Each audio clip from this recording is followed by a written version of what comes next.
हार्दिक भाई को सबसे कम उम्र में हमारे राष्ट्रीय नेता राहुल जी ने नेतृत्व प्रदान किया था। गुजरात प्रदेश कांग्रेस का कार्यकारी अध्यक्ष बनाया था।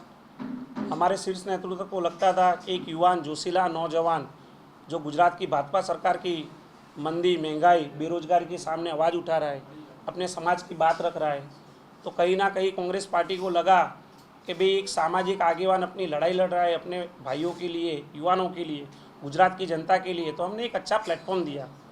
हार्दिक जी को गुजरात कांग्रेस ने जो पद दिया था वो पद पे पहले भूतकाल में गुजरात कांग्रेस के बड़े लीडर लोग वो कार्यकारी अध्यक्ष का पद पे जवाबदारी जिम्मेदारी निभाते थे।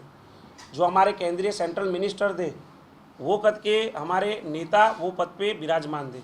हार्दिक भाई को कम उम्र में हमने ये पद इसके लिए दिया था कि गुजरात में विपक्ष की भूमिका में कांग्रेस पार्टी को मजबूत करे और गुजरात के जो बेरोजगार युवा हैं, जो बढ़ती महंगाई है, जो हमारी बहनें गुजरात की जिनको नरेंद्र मोदी जी ने 50 पैसे का पोस्ट कार्ड लिखने की बात की थी कि मेरी बहन को कोई भी तकलीफ हो मुझे 50 पैसे का पोस्ट कार्ड लिखिएगा।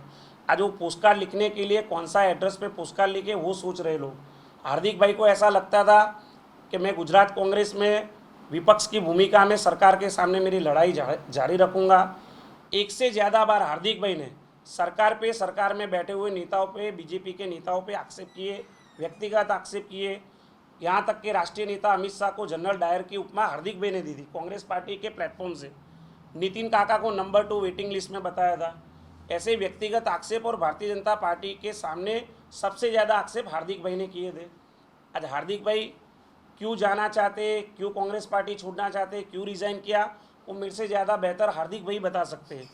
पर मैं मानता हूँ जब गुजरात में चुनाव आने वाले और कांग्रेस पार्टी विपक्ष की भूमिका में गुजरात की जनता को 25-25 सालों में जो महंगाई से त्रस्त हुई है, बेरोजगारी से त्रस्त हुई है, गुजरात की भाजपा के शासन में जो गुजरात की जनता को अन्याय हुआ है, आज उनकी लड़ाई लड़ने की जब बारी आई तब हार्दिक भाई जिस तरह से मैदान छोड़ के जा रहे हैं वो सही बात नहीं है। गुजरात कांग्रेस के प्रभारी प्रदेश प्रमुख ने उनको हर मोड़ पे, हर जगह जहां भी कांग्रेस पार्टी की निर्णायक भूमिका थी वहां उन्हें प्लेटफॉर्म दिया है। अनेक बार हार्दिक भाई को साथ में रख के गुजरात की संगठन की जो भी जानकारी है वो दी है, उसमें उनका सुझाव लिया है। सरकार के सामने किस तरह की लड़ाई लड़नी है, कौन से मुद्दे उठाने, हर बात पे, हर प्लेटफॉर्म पे हार्दिक भाई के संगठन के मामले में भी उनकी राय ली है। पर हार्दिक भाई को कहीं ना कहीं ऐसा लगता है कि उनकी बात गुजरात कांग्रेस ने नहीं सुनी है। उन्होंने हमारे राष्ट्रीय नेताओं से भी इस मामले में बात की थी। हमारे शीर्ष नेतृत्व ने भी उनको भरोसा दिया था कि हार्दिक भाई आपको गुजरात के युवाओं को, आपसे और कांग्रेस पार्टी को आप पे भरोसा है, आपको जो पद दिया है उस पद का उपयोग कीजिए, गुजरात में प्रवास कीजिए, युवाओं की लड़ाई लड़िए और कांग्रेस पार्टी को मजबूत कीजिए।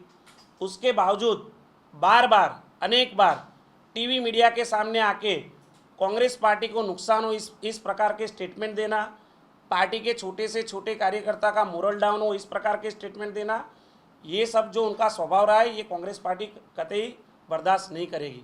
हमारे प्रभारी साहब ने पहले भी स्पष्ट किया है, हमारे प्रदेश प्रमुख ने भी पहले स्पष्ट किया है कि पार्टी फोरम से बाहर जाके कोई भी स्टेटमेंट या निवेदनबाजी कोई नहीं कर सकता, क्योंकि पार्टी के नियम सब पे एक तरह से लागू होते हैं, फिर वो छोटे से छोटा कार्यकर्ता हो या कार्यकारी अध्यक्ष क्यों ना हो। और बाकी जो मामले जो उन्होंने आक्षेप किए, उन्होंने रिज़ाइन दिया है, उसमें जो आक्षेप किए वो आक्षेप के बारे में वही आपको सही तरह से बताएंगे। उनको रातों रात पेट में ऐसा कौन सा दर्द उठा कि आज उनको ये लेटर लिख के आक्षेप करने पड़ रहे।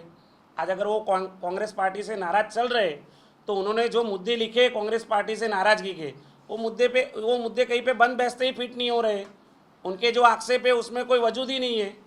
मैं कांग्रेस पार्टी की ओर से कहना चाहूँगा कि हार्दिक भाई विपक्ष के तौर पे सरकार के सामने की जो लड़ाई है वो लड़ने में कहीं फैल साबित हुए, कहीं पे उनको कोई डर सता रहा है या सरकार तरफ से कोई दबाण है, वो दबाण की राजनीति में आके रिज़ाइन कर रहे हैं, ऐसा मेरा मानना है।